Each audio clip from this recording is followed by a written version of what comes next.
This past semester, I did my internship at Alpine Learning Group, which is a school for kids with autism. So I'm just going to read off the mission statement, which is to provide learners with autism and their families comprehensive, scientifically validated, educational and behavioral services designed to foster individual growth and personal achievement. And so this is the second slide, and if you look at the picture underneath, that's just the image of the school. So it's pretty small, as you can see. So just some general information about the school. It is in Bergen County, so just off the Paramus Road exit off 17, kind of by Ridgewood. It was founded in 1989, and it was actually founded in the basement of a house. There was about 5 or 6 families, and they all had children with autism, so they kind of came together and started up the program. The program is internationally recognized as being one of the most effective ABA treatment-like organizations.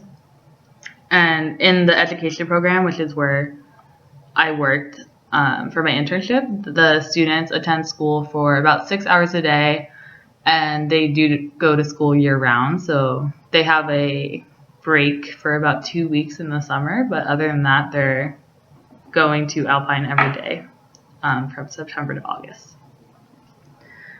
Just a few things about the curriculum. It is ABA based. Almost everything they do is very ABA oriented in terms of treatment. There's a huge emphasis on learner independence. So even in the preschool classroom I was in, when we were helping the students maybe like hang up a jacket, or we were helping them trace like a line on a piece of paper, we always make sure that they're doing the movement themselves, and we just kind of do like a hand over hand kind of thing, so that kind of helps promote that independence. Along with daily living, social and emotional regulatory skills, the students also go through the education program and learn about like the core subjects like English, math, reading and writing, science, and just in general, it's a very highly structured environment, and it's super organized. So I think my first impression when I went in there was just that everyone seemed to know like what they were doing next and what they needed to accomplish that day with a certain student. The teachers would always be collaborating with each other about specific needs of students when they came in to the class each week. And in addition, the program is highly personalized, so every student has their own individual schedule, their own programs, so it's really unique in that way that they kind of cater it to the child and what their specific challenges and needs are. There's also a huge emphasis on collecting data, which is pretty typical for ABA, because in order to do ABA, you have to kind of keep track of the child's progress or what they're having a harder time with. So at Alpine, they collect data with iPads, and all the teachers carry an iPad. So they track when they're doing DTTs.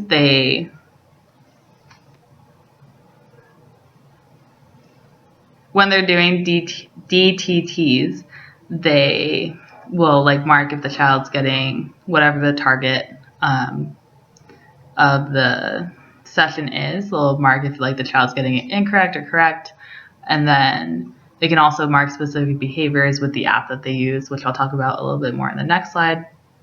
And then kind of usually at the end of the week, they input all of that data into the app on the actual computer, the desktop computer, and they can formulate graphs and different charts that will help them kind of analyze what the child is doing well with and what he or she still needs to work on. So my fourth slide is just a image of the app, kind of a screenshot. So as I was saying, all the teachers carry on an iPad, at Alpine, and when they're working with the students, they're constantly using the iPad at the same time. So this is an example, not an example of an actual student that I worked with, but just in general. So this particular student is working on responding to the question, what does a cat say? And the target response for them is supposed to obviously be meow, so they're supposed to tell the teacher that. And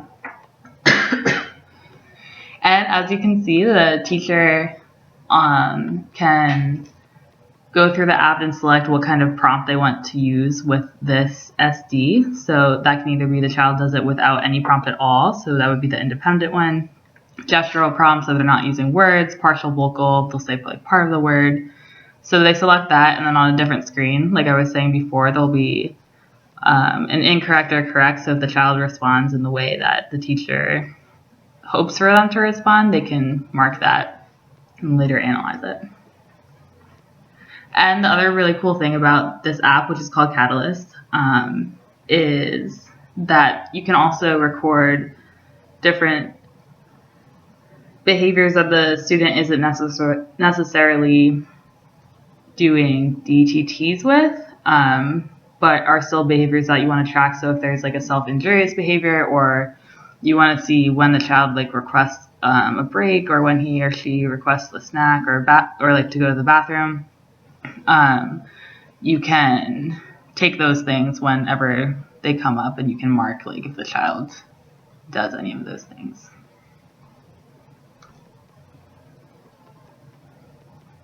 So just some more information on the different programs that Alpine offers as an organization. As I was saying, I did work in the education program, which is the main program at the school. And within that, there's a few different programs.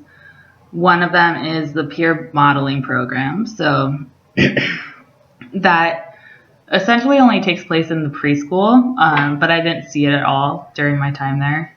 But they have typical students who are the same age as the students at Alpine, so like 3 to 5 years old, and they come in and they have a highly structured playtime. And since modeling is one of the most effective ways to teach, that can really help the students. There's also an inclusion and transition program within the education program. So if a student's doing really well at Alpine, they're kind of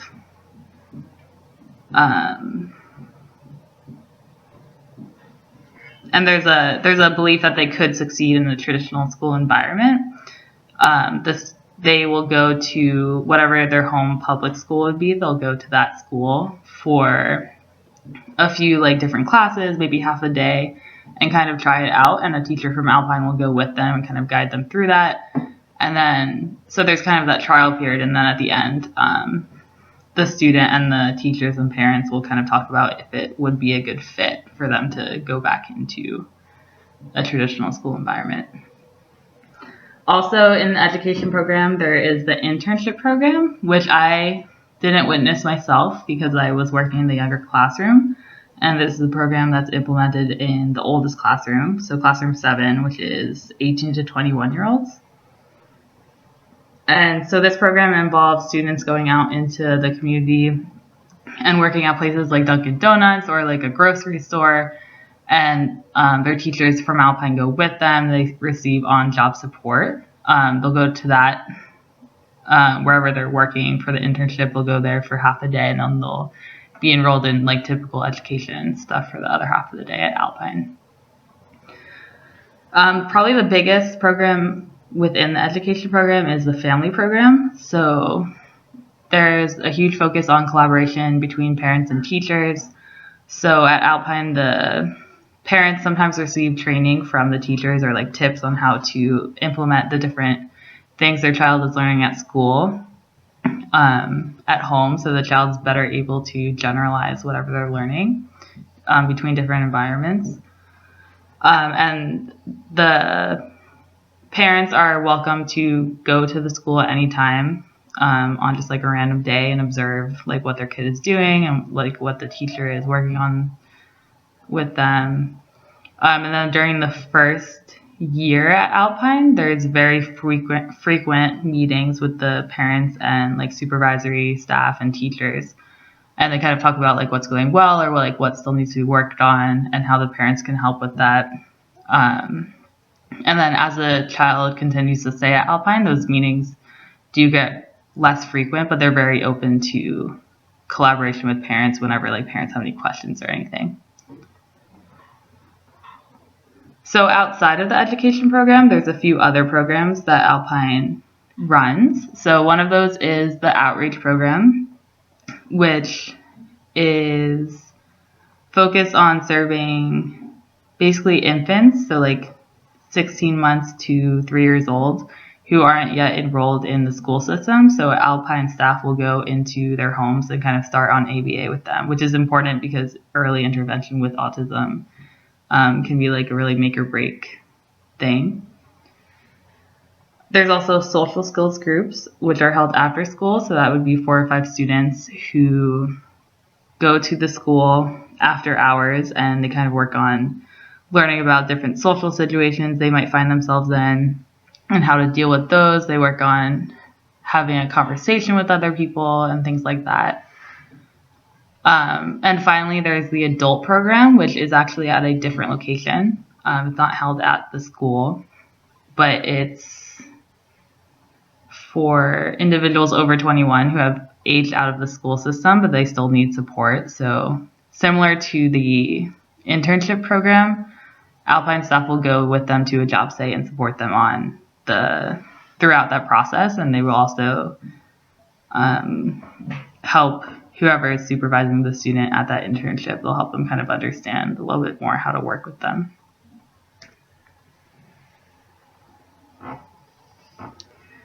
So in terms of staff, the salary range for working at Alpine is about $30,000 to $65,000 a year, and that range, it basically includes like if you're working directly in the classroom or if you're working directly with the classroom teachers. So that would be if you're in a supervisory position with the classroom teachers. But it does obviously depend on your experience coming into the job, what education level you have. So if you are coming in with a bachelor's degree, obviously you're going to make a little bit less than someone who's coming out of grad school. And it also depends on your specific role. So in every classroom, there are 1 to 3 teachers who are certified by the New Jersey Board of Education. And they're kind of the head of the classroom. They're in charge of the most students out of everyone in the classroom. So they kind of track those students' progress and take lead on what should be done to help the students make the progress they want them to make. Also, within each classroom, there are 1 to 2 what they call lead paraprofessionals who just have to have a bachelor's degree. And that would probably be in like a related field like psych or sociology, something like that. And those teachers are in charge of not as many students as the lead teacher, but 1 or 2 students. They kind of focus on them a little bit more in their plans. And then there's 1 to 2 paraprofessionals who also receive training in ABA and also do need a bachelor's degree, but they're not necessarily in charge of a specific student's plan. They just kind of take direction from the lead paraprofessional and the teacher in the room. But no matter what, all of the staff receive intense training in ABA. They all have to go through a student teaching period if they are going to be an actual teacher in a classroom. When they do an interview, they actually bring a child in. They first interview the individual who's interested in whatever job they're applying for, and then they bring in a child and see how they kind of work with that child to get a general idea of how they would be in the classroom. In addition to the staff actually working in the classroom, there's the supervisory staff. So with the preschool classroom I was working with, there was 2 people in charge of that. And they kind of oversee even like the lead teacher in the room and are more collaborating with parents and analyzing the data that the teachers collect throughout the week and implementing different programs based on that data. Obviously, there's the directors of the school, so executive director, assistant director. There's a school nurse, just one, who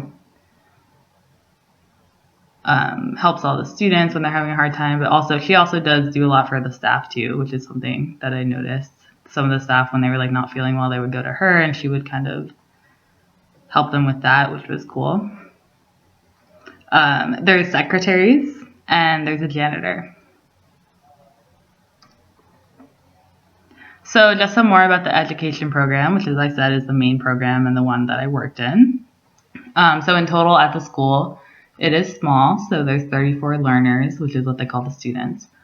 And when I was talking to my supervisor about this, she told me they are keeping the program intentionally small. They're going to cap it at 35 because if you think about it, with how individualized the program is, it would be really hard to serve more than that, I think. Even if you have like 50 students, it's really hard to keep it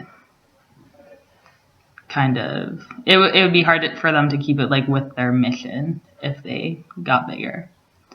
In every classroom, there is generally a 1-to-1 student-teacher ratio. So like in my classroom, initially we had 4 students and 4 teachers, but then as soon as we got another student, another teacher came in.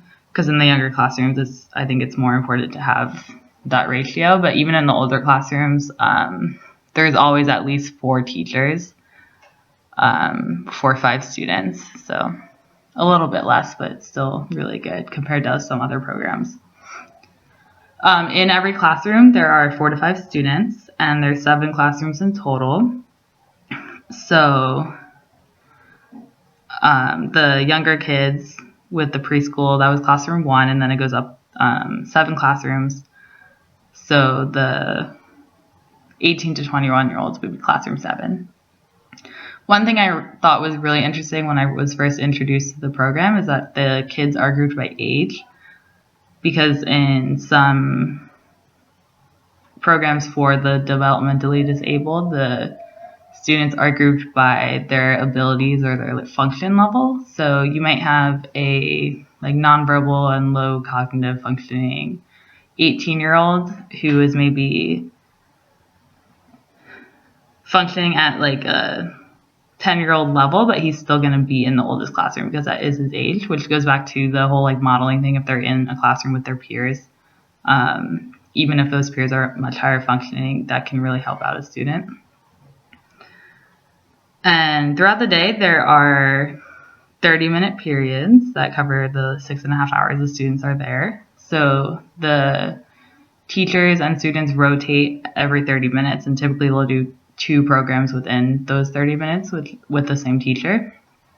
And then they'll switch teachers, and that kind of helps students more be able to generalize working with different people and responding to different individuals, which is really important too. Because if the student gets too used to working with just one teacher, they might not be able to perform a task as well if they were working with someone they didn't know.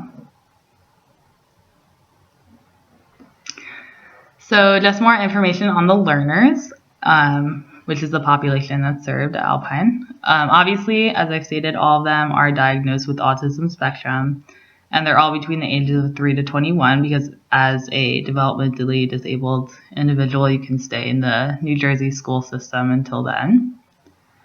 They're all at various levels of functioning, so some of them are definitely very verbal, and then there's others who are completely nonverbal. Some of them have pretty well developed motor skills, but others of them have a harder time with that. But their commonality is that they all have a difficult time succeeding in a traditional school environment, or if they're coming in when they're in preschool, it's thought that they would have a harder time. Most of them are from or around Bergen County, but there are a few who are a little bit further away. So, for instance, one of the students in my classroom came from a town that was about 45 minutes away. But they all travel to school either by their parents driving them. Some of them take a bus, but a lot of them do take vans, which are driven by people who have experience driving, transporting people with special needs. Most of them are Caucasian, but there are other races and ethnicities that are represented at the school. And for the most part, I would say the male to female ratio is roughly 2 to 1. Generally, there's at least one girl in every classroom. In my classroom, we had one girl at the beginning, but then they did add another girl. But that makes sense because autism is generally diagnosed in males more than it is in females. So in regards to admissions and costs, Alpine is a school that's approved by the New Jersey Department of Ed, and it's a nonprofit public school. So that basically means that no matter where the student's from, their home district that they would go to if they could succeed in that environment, in the traditional school environment, that district pays for it. And I think one of the really cool things is that there's no waiting list. So the learners are referred by either a child study team, their teachers, or their parents. And they basically apply online, and then they're entered into the database of all the students who have ever applied to be at Alpine. And they use a system of student matching, meaning that if they have a student in one room who they think maybe isn't functioning on the same level as his or her peers and can't really learn from them, they'll find a student in the database who is a better match for them. So for example, in my classroom, as I said, first we had 4 students and 3 of them are boys who are all semi-verbal, but then we had one girl who was pretty much verbal, and it was hard for her to be in that classroom. Sometimes I would have to switch her into the second classroom because there was just really no other students that she could kind of be on the same level with. So when they were considering taking in another student, first they thought that it would be good for her to have another girl in the classroom, and then they also, with the student they brought in, she was more verbal, and that could be a good match for her. They also tend to, if there's a student who's already at Alpine and then their parents have another child who is also diagnosed with autism, they'll also be open to accepting siblings of the students already enrolled. And just in general, the students who are at Alpine tend to stay there until graduation. They do have the transition and inclusion program, but for the most part, they're already here because it would be very difficult for them to succeed in a traditional environment. So it's kind of almost expected, I guess, that they're going to stay at Alpine until they're 18 or 21. So my case presentation is on learner G, who was a student in my classroom. And he's 5 years old, and he is pretty much average height for a 5-year-old. He's pretty thin-boned, and he's just small in general, I would say. He has very curly brown hair, and he is biracial, so his mom is Hispanic and his dad's Caucasian. And he's been at Alpine for 2 years, so he's 5 now, so he's been there since he was 3. So obviously he's been diagnosed with autism, but there is also some speculation about him having sensory processing disorder, which is a little bit harder to diagnose as something separate from autism because kids with autism generally just have a lot of sensory needs or challenges. So I think they tend to wait a little bit later before they actually diagnose something like that in addition to autism. He's at a mid-level of functioning, and I think if you saw him initially, you would think that he's actually lower than he is based on what I've learned about him and my experience with him. I think he comes off as lower functioning than he is. He is essentially nonverbal. He can produce limited sounds. So if you say the word water, he can sometimes repeat the beginning of that. So he'll be like wah. If you say water, he might respond to that. So he always uses a communication device, which is basically a mini iPad that he has. It's just app that's specifically designed for that purpose. So with that, there's different pictures, and if he clicks on them, it says like the word out loud. So he has like different like snacks that he might want on there, or if he needs to take a break, he can like request that, or if he wants to like see a certain teacher, he can ask for that with the app. And he is also highly sensory seeking, which I'm going to talk about a little bit more. So in general, his strengths, I would say, are his gross motor skills. So he can ride a bike pretty well. He can run. Every time we were at recess, he would just like run loops around the track because he definitely has a lot of energy. His receptive listening skills, meaning that if you give him a direction or request something of him, he understands and can respond to that. Those are pretty well developed.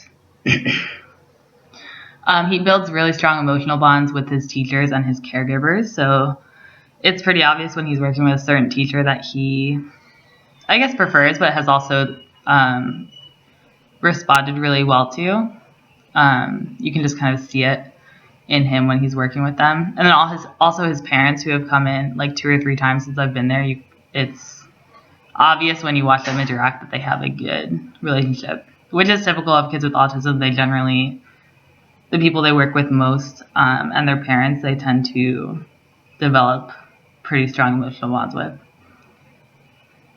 Since my time at Alpine, he has definitely improved a lot on his emotional regulatory skills, which I'll talk about a little bit later. And he is also able to request either by gesturing towards like an object that he wants to like play with, or using his communication device, which is something he's still working on, but he has improved upon since my beginning there. And he's able to eat and walk in the hallway independently. So when we're eating lunch, a lot of the learners, you have to sit next to them and basically guide them through the whole meal, whether that's hand over hand or verbally telling them like what to do next. But you just kind of can like not really worry about him, and he'll just like do his thing, eat his meal. So that's a definite strength of his. As for challenges, his fine motor skills. So at a 5-year-old level, you would expect him to be able to trace something or cut like a piece of paper, and he can't do that yet. Interacting with peers. So when we're in the classroom with the other students, they are working individually at their own desk, but he never really looks over at them. And when they're standing right next to them, when he's standing right next to them, like when the kids are in a line, he won't really respond to them, even if they're kind of like touching him or like doing anything like that. He is developmentally delayed in his speech and reading and writing and spelling abilities. So that's another challenge. Probably his biggest challenge, that he engages in SIBs, which is self-injurious behavior. He does that pretty frequently, and he also has a lot of tantrum behavior, which is sometimes expected of a 5-year-old, but he definitely has more than you would expect. Transitioning between activities. So when he's going to gym and he's told it's time for lunch, or he's doing like an activity on like working on being quiet, and he has to go and like switch teachers. He has a hard time with those kind of things. When he has to wait for something, so if you tell him that he has to wait like a minute or two to play with like a toy that he wants to play with, or when he's waiting for something to like be done in the microwave when he heats it up, that can be challenging for him. He can get pretty frustrated. And also when he's, as I said, when he's denied something that he wants or an activity that he wants to do, and you tell him it's time to work right now, he can get pretty upset. And also just his attention span. As I said, he has a lot of energy, and he also has a hard time focusing on the same thing for a long period of time. So, and as a long period of time, meaning like 5 minutes, it's hard for him to attend to like a DTT or just anything the teacher is working on with him.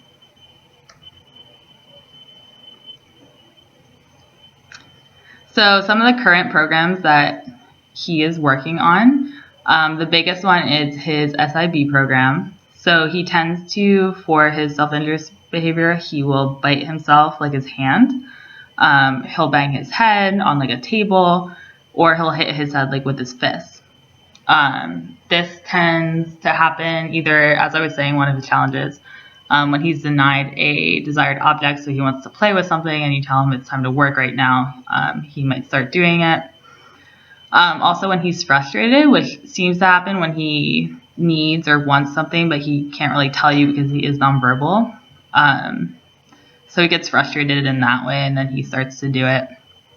And also, like I said, when he has to wait for something, he tends to get impatient with that and doesn't really know how to control it.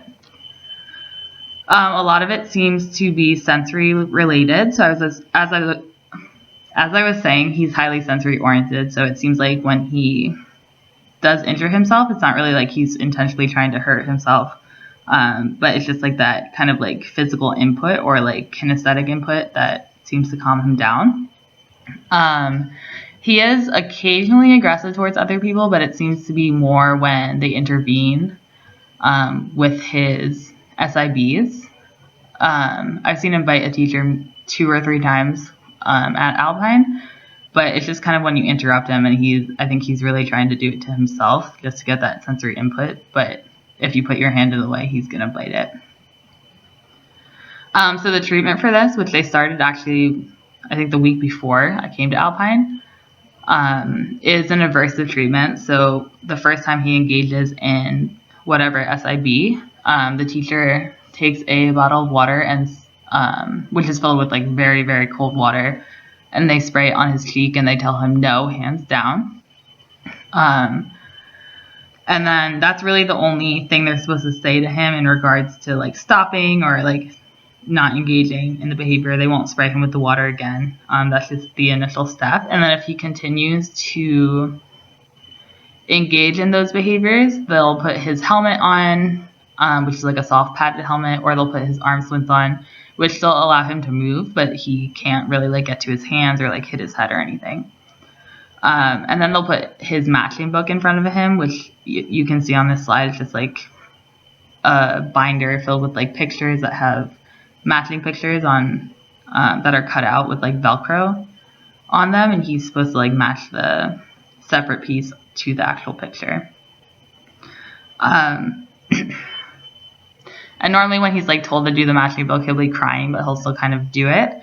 And even if he like continues to try to engage in the SIBs, the teachers are essentially supposed to ignore him, not really make eye contact with him, and not really say anything else about him engaging in the behaviors or him stopping. They just continuously say like, do your matching book. And this is supposed to help him kind of like self-regulate whatever he's going through at that moment, and learn how to like kind of calm himself down through that. In addition to that, treatment, there is like an intermittent treatment, which involves him being able to request squeezes, so like squeezing his head or like massaging his arms. He can ask for that at any time with his communication device, and he's also able to, with his communication device, ask to lie down on the beanbag. Since my time here, he has gotten a lot better at like requesting that when it seems like he's like getting frustrated. He seems to be able to recognize it sometimes now, which he couldn't really do at the beginning. So he'll ask for that, and then no matter what they're doing, as long as he's not like already engaging in those behaviors, he will be allowed to do that.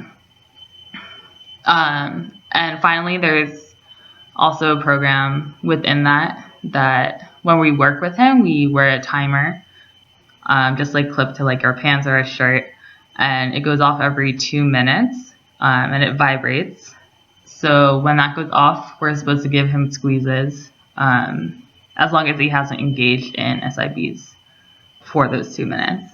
And that's just to kind of deter it, because it is like pretty obviously sensory related. So just giving him that input when he's not doing it in a harmful way to himself is really helpful for him.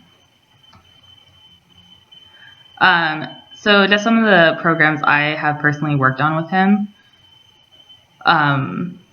So these are just like the pictures on his schedule that he sees, and he flips through like whenever the period changes, and he'll like put the picture on his schedule so he can see what he's going to do next.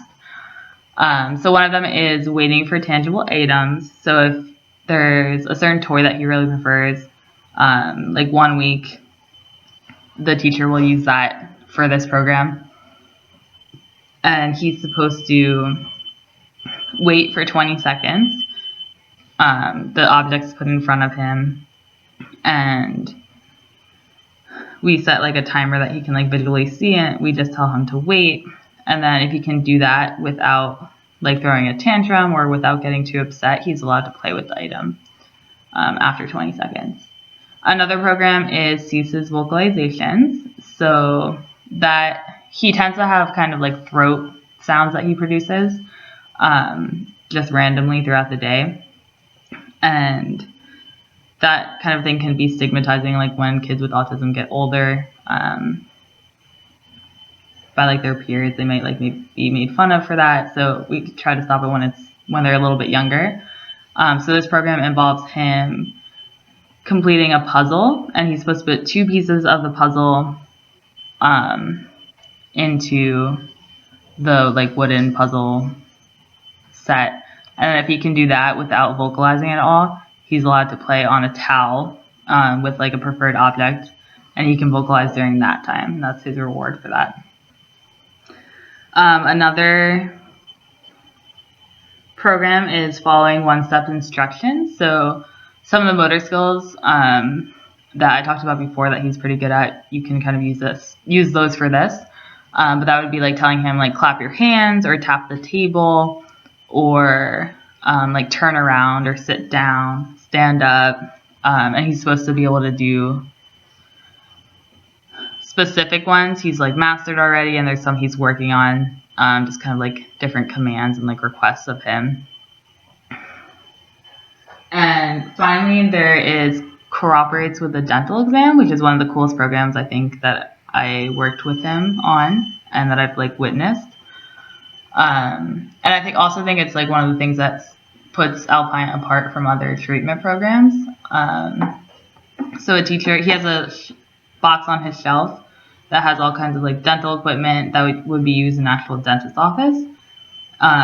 So a teacher comes and they pretend to be the dentist, and they like use like a toothbrush and a floss thing in his mouth. They put the mirror in his mouth. He has the bib on, and he's supposed to basically like keep his hands down and stay calm throughout the whole time that the teacher's acting as though they're the dentist.